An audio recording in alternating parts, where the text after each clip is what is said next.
I want you to close your eyes and think about your favorite birthday. The one where you felt the most loved, the most seen. Now, imagine that day is not just your birthday, but your twin brother's birthday too. You're standing right beside him and your parents, the two people who brought you into this world on the exact same moment, look straight past you.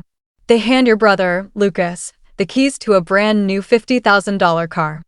Then, they turn to you, smile a plastic, empty smile, and hand you a used sweater they found in the back of a closet. That was my 18th birthday. That was the moment my entire world of familial love didn't just crack, it shattered into a million irreparable pieces. But I didn't scream. I didn't cry. I simply put on that used sweater, smiled, and said, "Thank you, Mom and Dad." Because I knew at that very moment that the biggest, most shocking, and most devastating gift of the year would be the one I was about to give them. And it would cost them their home. Before I tell you how a used sweater led to an eviction notice, I need to know, what city are you watching us from? Let me know in the comments below. And if you believe that a child's love should never be conditional, please hit that subscribe button right now to join our community of true revenge story lovers. You won't believe the layers of betrayal I had to peel back to find justice. My name is Chloe, and I was born exactly 4 minutes before my twin brother, Lucas. Yet, in the eyes of my parents, Karen and Robert, I might as well have been born 4 years later, or perhaps not at all. Our entire childhood was a subtle, soul-crushing masterclass in parental favoritism. Lucas was the golden boy. He was the one destined for greatness, the one whose every minor achievement was celebrated with pomp and ceremony. I, on the other hand, was the invisible accessory, the quiet, studious one who handled all the errands, the bills, and the complicated financial paperwork that my parents claimed they were too busy to deal with. This responsibility, however, was my ultimate weapon. The favoritism wasn't just limited to praise. It was deeply rooted in their finances. When we both applied to college, Lucas got a full scholarship for football, but my parents still bought him a top-of-the-line gaming computer for his studies. I got accepted into a prestigious engineering program on a partial scholarship, and my parents told me, "That's great, Chloe. You can cover the rest with student loans. You're smart, you'll pay it back quickly." I took out the loans. Lucas got a brand new truck for his senior year. I drove a 10-year-old compact car that constantly broke down. Every year, the disparity grew, slowly eroding the foundation of my respect for them. The 3 months leading up to our 18th birthday felt different, though. My mother, Karen, was exceptionally sweet to me. She kept hinting about a big surprise, telling me, "We have a plan for your future, sweetie. You'll be so proud of us." I started to hope. I genuinely thought, maybe, just maybe, they realize I'm an adult now. Maybe they'll finally see me as equal to Lucas. That hope was the cruelest deception of all.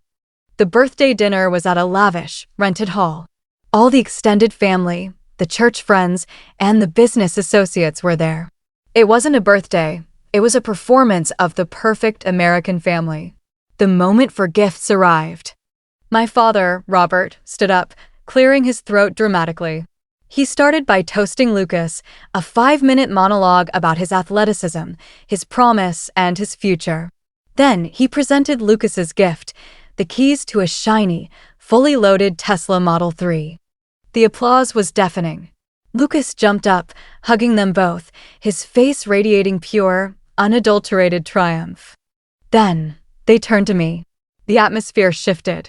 My mother, Karen, held a small, awkwardly wrapped box. She didn't deliver a grand speech.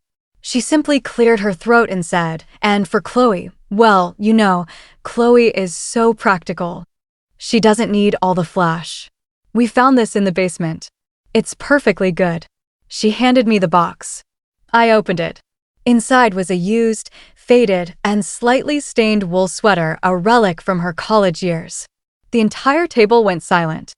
The contrast between the car keys and the used garment was a physical blow. It wasn't just a bad gift, it was a public declaration of my worthlessness.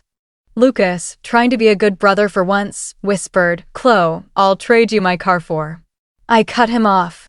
I stood up, put the sweater on over my expensive dress, and smiled the most genuine, beautiful, and utterly cold smile I could muster. "It's perfect, Mom." "Thank you.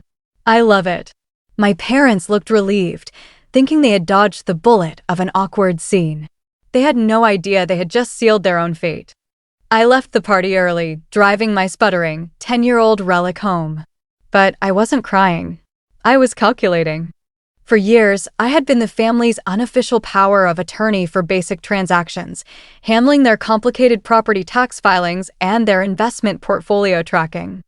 They had given me, the invisible daughter, complete access to their most sensitive financial life.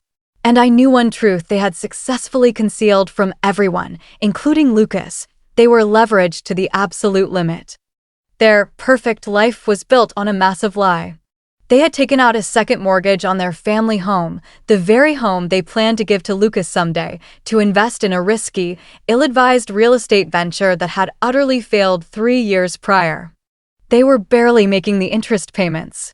The principal was due in 3 months, and they had absolutely no cash reserves. This was the flaw in the golden cage. This was my leverage. My revenge had to be surgical, final, and undeniable. It couldn't be petty. It had to destroy their ability to maintain their facade. I spent the next 48 hours in my home office, not sleeping, just working. The financial trap. I accessed the documents. I knew their second mortgage had a severe breach of contract clause tied to any attempt to transfer primary ownership or title without explicit notification to the lender. I also knew that Lucas was planning to buy a house in 2 years, and my parents were already preparing the paperwork to sign over the majority ownership of their home to him to avoid inheritance tax. Using my power of attorney status, I initiated the paperwork, not to transfer the deed, but to legally declare Lucas as an interested third party in the property's future, a step they had told me to do months ago. This seemingly innocuous step was the trigger. It violated the mortgage's fine print. The execution. I didn't tell my parents what I had done. I waited until Monday morning. I sent an anonymous, encrypted email containing the documentation of the violated clause directly to the bank's loss mitigation department. By lunchtime, the bank's legal team was alerted.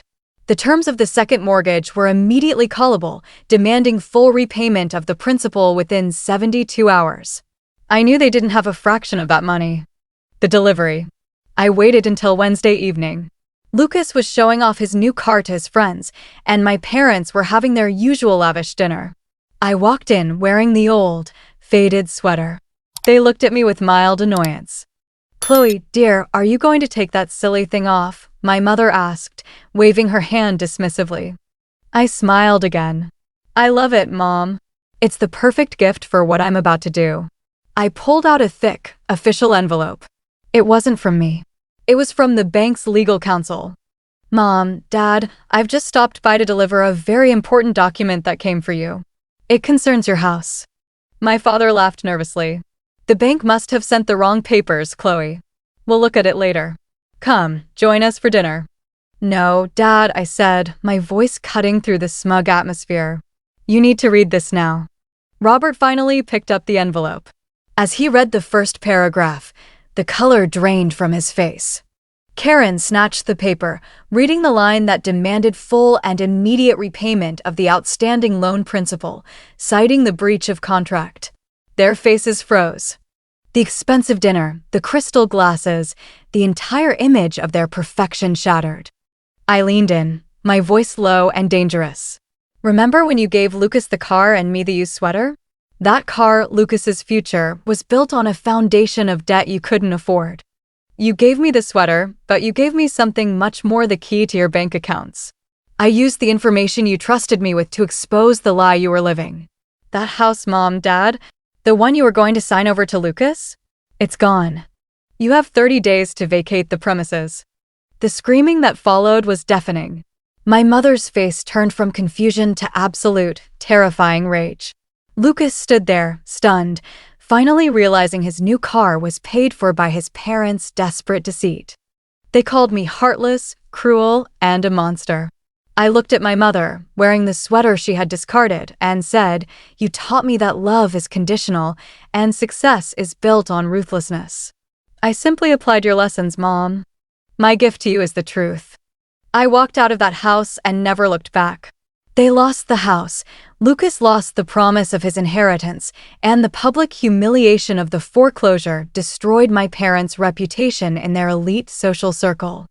My revenge wasn't about the money, it was about the cold, hard justice of being seen and acknowledged after years of invisibility. Tell me in the comments, did my parents deserve this eviction? Or did I go too far?